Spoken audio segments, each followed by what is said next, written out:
राजा महेंद्र वर्मा के राज्य में एक वन हुआ करता था। उस वन में सुब्रमण्यम नामक एक महागुरु रहते थे। राजा के पुत्रों को शिक्षा दीक्षा देने का काम वही करते थे, जिस वजह से वो राजगुरु कहलाते थे। उनके यहाँ प्रसन्ना नाम का एक शिष्य था। वो देखने में बहुत ही खूबसूरत था। एक दिन उस राज्य के युवराज इंद्रजीत और उनकी बहन इंद्रावती गुरु सुब्रमण्यम के पास पहुँचते हैं। गुरु जी को मेरा सादर प्रणाम।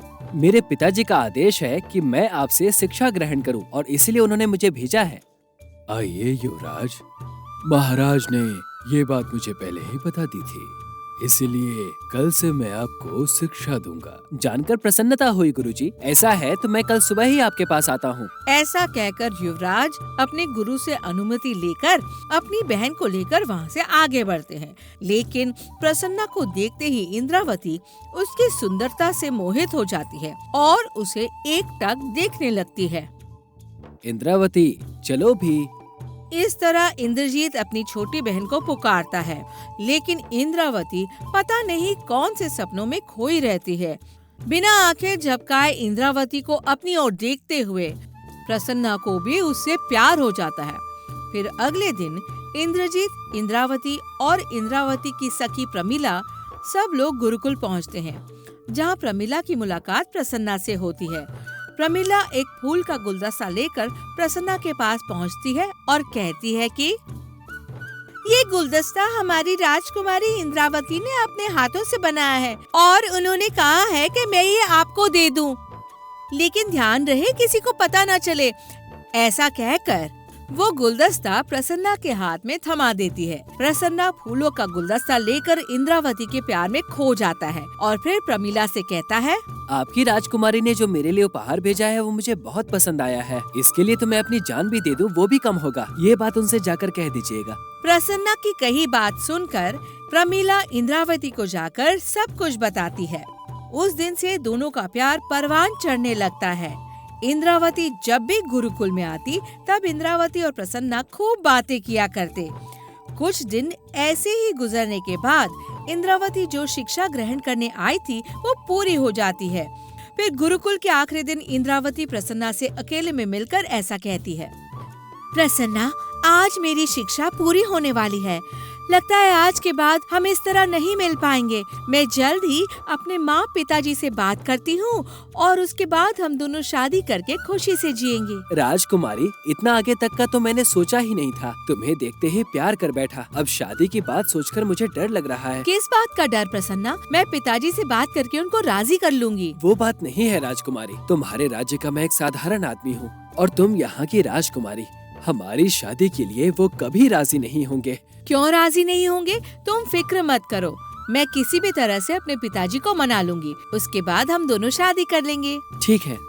ऐसा कहकर इंद्रावती प्रसन्ना को हिम्मत देती है और जल्द ही अपने पिता महेंद्र वर्मा से बात करने के लिए राजमहल पहुंचती है। महाराजा इंद्रावती के गुरुकुल से आने की प्रतीक्षा कर रहे थे। फिर वो उससे कहते हैं कि आओ राजकुमारी, तुम्हारे लिए एक बहुत अच्छी खुशखबरी है और मैं तुम्हारा इंतजार कर रहा था। मैं भी आपको एक खुशखबरी बताने ही यहाँ आई थी पिताजी, मगर कोई बात नहीं, पहले आप अपनी खुशखबरी सुनाइए। कुछ खास नहीं बेटी, पड़ोसी राज्य के राजकुमार विक्रमा के बारे में तो सुना होगा तुमने। उन्होंने तुमसे विवाह करने के लिए संदेशा भेजा है। वो एक बहादुर राजकुमार है बेटी। तुम मेरी बात नहीं काटोगी, ये सोचकर मैंने उन्हें जवाब दे दिया है कि तुम दोनों की शादी अवश्य ही होगी। आप बिल्कुल निश्चिंत रहें। ये बात सुनते ही राजकुमारी सुन्न हो जाती है। एक तरफ उसके पिताजी का उस पर विश्वास और दूसरी तरफ उसका प्यार प्रसन्ना। इंद्रावती किसी को भी ना नहीं कह सकती थी। वह अपने पिताजी के फैसलों के खिलाफ जा नहीं सकती थी, इसलिए वो चुपचाप रह जाती है। महेंद्र वर्मा को इस बात का एहसास नहीं होता है कि इंद्रावती के दिल में कौन है और वो उसकी और विक्रम की शादी की तैयारियां शुरू कर देते हैं। इस बात की जानकारी प्रसन्ना को होती है और वो अंदर ही अंदर सोचता है कि अरे ये ऐसा कैसे हो गया? इंद्रावती तो अपने पिताजी को हमारी शादी के लिए मनाने गई थी, फिर उसने किसी और से शादी करने के लिए हाँ कैसे कर दी? ये बिल्कुल भी अच्छा नहीं हुआ। इंद्रावती ने मुझे धोखा दिया है। ऐसा सोचकर प्रसन्ना मानसिक रूप से परेशान हो गया, लेकिन एक बार किसी भी तरह इंद्रावती से बात करना चाहता था कि उसने उसके साथ ऐसा क्यों किया, ताकि कारण जानने के बाद उसके मन को तसल्ली मिले। इंद्रावती को मिलने का वो बहुत प्रयत्न करता है, लेकिन वो हो नहीं पाता। आखिरकार इंद्रावती की शादी का दिन आ जाता है। अरे, इतने दिनों से सोच रहा था कि इंद्रावती की शादी रुक जाएगी, लेकिन उसकी शादी तो रुकी ही नहीं। मैं इंद्रावती के बिना नहीं जी सकता। इससे बेहतर तो यही होगा कि मैं खुदकुशी कर लूं। यही सही फैसला होगा। प्रसन्ना इस तरह सोचता है, लेकिन इंद्रावती की खानदानी परंपरा के अनुसार शादी के मंडप में बैठने से पहले इंद्रावती को अपनी सखियों से मिलने और गांव देवी के मंदिर में जाकर माता का आशीर्वाद लेना जरूरी होता है। इंद्रावती सखियों से मिलने के बाद मंदिर की तरफ निकलती है। रास्ते में पीपल का एक पेड़ होता है। प्रसन्ना उसी पीपल के पेड़ के पास खड़ा था और सोच रहा था, इसी पेड़ से अगर फांसी लगाकर मर जाऊं तो मंदिर जाते वक्त इंद्रावती मेरी लाश तो देख लेगी। मैं आखिरी बार उसे देखने के बाद फांसी लगा लूंगा। ऐसा सोचकर प्रसन्ना वहीं इंतजार करने लगता है। लेकिन दूसरी तरफ इंद्रावती की सखी प्रमिला उस दिन सुबह ही मंदिर के पास के बगीचे से अपनी सखियों के साथ फूल तोड़ने जब गई होती है, तभी वहाँ से गुजरते एक नौजवान की नजर उस पर पड़ती है और उसकी सुंदरता से उसकी नजर ही नहीं हटती और प्रमिला भी शर्मा जाती है। तभी दूर से एक हाथी की आवाज सुनाई देती है, जो जंजीर तोड़कर उन्हीं लड़कियों की तरफ भागता हुआ आ रहा होता है। अरे भागो भागो, वो हाथी गांव में घुस गया है, भागो भागो। हाथी की वजह से सब लोग इधर उधर भागना शुरू कर देते हैं। इससे पहले कि प्रमिला समझे ये सब क्या हो रहा है, वो हाथी प्रमिला पर हमला करने के लिए उसकी तरफ दौड़ता हुआ आता है। प्रमिला को कुछ समझ नहीं आता और वो जहाँ है वहीं खड़ी रह जाती है। मगर वो नौजवान लड़का आनंद प्रमिला को हाथी से बचाने का फैसला करता है। तुरंत प्रमिला को अपनी गोद में उठा लेता है और उसे बहुत दूर ले जाता है, जहाँ उसे हाथी का कोई खतरा न हो। अरे सुनो, तुम बिल्कुल भी मत घबराओ। तुम बिल्कुल सुरक्षित जगह पर हो। तुम यहीं रहो, वो हाथी तुम्हारा कुछ नहीं कर पाएगा। आनंद प्रमिला से कहता है, मगर प्रमिला लड़के की बात ना सुनकर उसकी खूबसूरती में खो जाती है और प्रमिला कुछ बोलने की बजाय पलक झपकाए बिना उसे देखती ही रहती है। आनंद उस हाथी को देखता है जो इंसानों पर हमला करने के लिए दौड़ा जा रहा होता है। वो तुरंत हाथी की तरफ दौड़ता है और प्रमिला उसको देखकर सोचती है, अरे इतनी मासूमियत से इस लड़के ने मुझे बचाया और मुझे सुरक्षित जगह लेकर रखा। मुझे इसके बारे में पता चलना चाहिए कि ये कौन है, कहाँ रहता है। पता नहीं फिर कभी ये मुझसे मिल पाएगा या नहीं। ठीक है, इंद्रावती अब तक आ गई होगी, इसलिए मुझे जाना ही होगा यहाँ से। ऐसा सोचकर प्रमिला वहाँ से चली जाती है। दूसरी तरफ जब हाथी को भगाकर आनंद वहाँ लौटता है तो देखता है कि प्रमिला वहाँ नहीं है। पहली नजर में ही जिस लड़की से उसे प्यार हो गया था, उसे वहाँ ना देखकर आनंद सोचता है कि अरे कहाँ गई वो लड़की? कौन थी वो? कहाँ रहती है? मैं उससे एक बार जानना चाहता था, मगर वो तो बिना बताए ही चली गई। वो उस समय फूल तोड़ रही थी। इसका मतलब वो जरूर मंदिर गई होगी। अगर ऐसा है तो मैं तुरंत वहाँ गया तो उस लड़की से मेरी मुलाकात हो सकती है।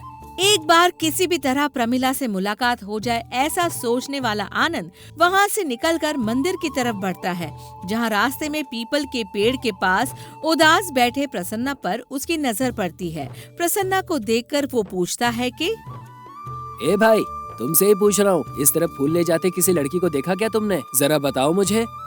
इंद्रावती नहीं मिली, इस दुख में बैठा हुआ प्रसन्ना आनंद की बात नहीं सुन पाता है और मायूसी में ही बैठा रहता है। आनंद फिर से प्रसन्ना से पूछता है, क्या हुआ है मेरे भाई? ऐसा कौन सा दुख आया है जो तुम मेरी बात तक नहीं सुन रहे और उदास बैठे हुए हो यहाँ पर? अगर बताना चाहो तो मुझे बता दो, क्या पता मैं तुम्हारी मदद कर सकूं। मेरी क्या मदद करोगे? मैं बदनसीब आदमी हूँ, मेरे जीवन का कोई अर्थ नहीं है। अरे ऐसा क्या हो गया तुम्हारे साथ? तुम ऐसी बातें क्यों कर रहे हो? आनंद जब बार बार प्रसन्ना से पूछता रहता है तो प्रसन्ना उसे अपनी कहानी सुनाता है। इंद्रावती से प्यार की कहानी से लेकर विक्रम से शादी और मंदिर आने तक की कहानी और फिर आत्महत्या की बात, सब कुछ बता देता है। उसके बाद आनंद कहता है कि अरे बस इतनी सी बात है? इतनी सी बात के लिए कोई मरता है क्या? हर समस्या का समाधान होता है मेरे दोस्त। मुझे भी थोड़ी देर पहले किसी लड़की से प्यार हो गया है। वो कौन है वो तो पता नहीं, बस इसीलिए मैं उसे ढूंढने के लिए निकला हूँ। आनंद अपनी कहानी प्रसन्ना से कह रहा होता है और उनकी बातें चल ही रही होती है कि तभी दूर से बैंड बाजे की आवाज सुनाई देती है। वो देखो, इंद्रावती देवी माता की पूजा करने के लिए आ रही है। अब सब मेरे हाथ से निकल गया। तुम जाओ मेरे दोस्त और मुझे यहाँ मर जाने दो। तुमने मुझे दोस्त कहा ना, तो मैं तुम्हें छोड़कर कैसे चला जाऊँ? तुम्हें एक समाधान बताकर जाऊंगा। यानी कि जैसा कहता हूँ वैसा करो। तुम्हारी बात मानने से इंद्रावती मिल जाएगी तो तुम जैसा कहोगे वैसा करूँगा। ठीक है, फिर मेरे साथ चलो। उनके आने से पहले ही हमें मंदिर पहुँचना होगा, इसलिए चलो। ऐसा कहने के बाद प्रसन्ना और आनंद मंदिर में जाते हैं और एक कोने में जाकर छिप जाते हैं। तभी मंदिर के पास सभी लोग पहुंच जाते हैं। इंद्रावती सबको बाहर खड़ा करके मंदिर में अकेली जाती है और फिर मंदिर का दरवाजा बंद करके माता जी से कहती है कि हे देवी, मैंने किसी और से प्यार किया मगर तुम शादी किसी और से करवा रही हो। अगर इस जन्म में प्रसन्ना मेरा नहीं हो सका तो अगले जन्म में मुझे प्रसन्ना की पत्नी बनने का आशीर्वाद देना। मैं अपना जीवन खत्म करने जा रही हूँ। इंद्रावती देवी से ऐसी प्रार्थना करके अपने साथ लाए चाकू से अपना गला काटने की कोशिश करती है, लेकिन देवी के पीछे छिपा प्रसन्ना तुरंत वहाँ से भागता हुआ आता है और उसे आत्महत्या करने से रोक देता है। इंद्रावती को प्रसन्ना को देखकर अपनी आंखों पर भरोसा नहीं होता है। वो सोचती है कि प्रसन्ना यहाँ कैसे पहुँच गया और फिर वो प्रसन्ना से कहती है कि प्रसन्ना, तुम यहाँ, ये कैसे हुआ? मैंने तुमसे वादा किया था, लेकिन मैं अपने पिताजी की बात काट नहीं सकती थी, इसलिए मैं इस शादी के लिए राजी हो गई। लेकिन तुम्हें धोखा देकर विक्रम से शादी करने की मेरी इच्छा नहीं है और इसीलिए मैंने मरने का फैसला किया। नहीं नहीं, क्षमा तो मुझे मांगनी चाहिए। मुझे तुम तक हिम्मत करके आना चाहिए था। तुम्हारे पिताजी से बात करनी चाहिए थी। ये सब कैसे हो गया? मुझे तो लगा था कि तुमने मुझे धोखा दे दिया। मैं तो आत्महत्या के विचार से यहाँ पर आया था, मगर इस आनंद ने सही समय पर आकर मुझे बचा लिया। इस तरह की बातें करके दोनों एक दूसरे को तसल्ली देते हैं। उनकी बातें सुन रहा आनंद उसके बाद उनसे कहता है, तुम दोनों पागल हो गए हो क्या? तुम दोनों एक दूसरे से इतना प्यार करते हो, फिर तो बड़े बुजुर्गों को बताकर उन्हें शादी के लिए मनाना चाहिए और तुम दोनों आत्महत्या करने निकले हो। कभी सोचा है कि इसके बाद माता पिता पर क्या बीतती? इस तरह का फैसला बिल्कुल भी सही नहीं है। हाँ, लेकिन मैं अपने पिताजी के वचन के खिलाफ नहीं जा सकती हूँ। पिताजी को नहीं पता था कि मैं प्रसन्ना से प्रेम करती हूँ और उन्होंने पहले से ही वादा कर दिया था, इसलिए मैं उस शादी के लिए राजी होने पर मजबूर हो गई। अब मैं उनके वचन को कैसे मना कर सकती हूँ? बस इतनी सी बात है ना कि जिससे प्यार करती हो उससे शादी के बीच पिताजी रुकावट बने हुए हैं। मेरे पास इसका एक उपाय है। अगर वो विक्रम तुमसे शादी करने से मना कर दे, उसके बाद तो सारी समस्या का समाधान हो जाएगा, क्यों है ना? हाँ, मगर कैसे? मैंने तो विक्रम को देखा तक नहीं है, तो तुम कैसे कह सकते हो कि वो मुझसे शादी करने के लिए मना कर देगा? मतलब लगता है तुम दोनों को अब तक समझ नहीं आया। तुमसे शादी की बात करके तुम्हारे पिताजी का वचन लेने वाला मैं ही हूँ। प्रसन्ना को बचाने वाला कोई आनंद नहीं, आनंद की वेश में विक्रम हूँ। आनंद जब ये कहता है कि वो आनंद नहीं विक्रम है, तो दोनों ये बात सुनकर चकित हो जाते हैं। फिर प्रसन्ना कहता है कि क्या कहा मेरे दोस्त? तुम राजकुमार विक्रम हो क्या? फिर तुम वेश बदल कर क्यों आए? क्योंकि मेरे राज्य में बातें चल रही थी कि राजकुमारी इंद्रावती मुझसे शादी को लेकर खुश नहीं है। बस यही जानने के लिए मैं यहाँ भेष बदल कर आया। लेकिन बड़े लोगों की बात काटे बिना एक दूसरे को त्याग का फैसला करने वाले तुम लोगों का प्यार बड़ा पवित्र है। इसीलिए मैं तुम दोनों की शादी की बात तुम्हारे पिताजी से करूँगा। उसके बाद तुम दोनों की शादी करवा दूंगा। उसके बाद तुम दोनों खुशी खुशी जीना। उसकी बातें सुनकर दोनों बहुत खुश हो जाते हैं। पर इंद्रावती मंदिर से काफी देर से बाहर नहीं आई, उस वजह से प्रमिला मंदिर का दरवाजा खटखटाती है। दरवाजे से बाहर निकलने के बाद जब प्रमिला इंद्रावती के साथ प्रसन्ना को देखती है तो आश्चर्य में पड़ जाती है। साथ में जिस नौजवान ने प्रमिला को बचाया था उसे भी देखकर खुश हो जाती है और कहती है कि बाप रे, लगता है तुम दोनों आखिरकार मिल ही गए। आनंद ने जिस लड़की की जान बचाई थी और वो जिसकी खोज में था, उसे अचानक सामने देखकर बहुत खुश हो जाता है और वो कहता है कि हाँ, ये दोनों अब मिल गए हैं। अब हम दोनों भी एक दूसरे से मिल जाते हैं और शादी कर लेते हैं। क्या कहती हो? आनंद की बातें सुनकर प्रमिला शर्मा जाती है। फिर आनंद सबको लेकर इंद्रावती के पिताजी के पास पहुंचता है और उनसे अभी तक जो भी हुआ वो सब सच्चाई बताता है और उनके राजी से प्रसन्ना और इंद्रावती की शादी करवाता है और फिर खुद प्रमिला से शादी करके अपने राज्य में लेकर चला जाता है और सब लोग खुशी से जीने लगते हैं। ऐसी ही मजेदार कहानियाँ देखने के लिए लाइक करें, शेयर करें और बेल आइकन दबाना ना भूलें और हमारे new stories book Hindi channel को सब्सक्राइब करें।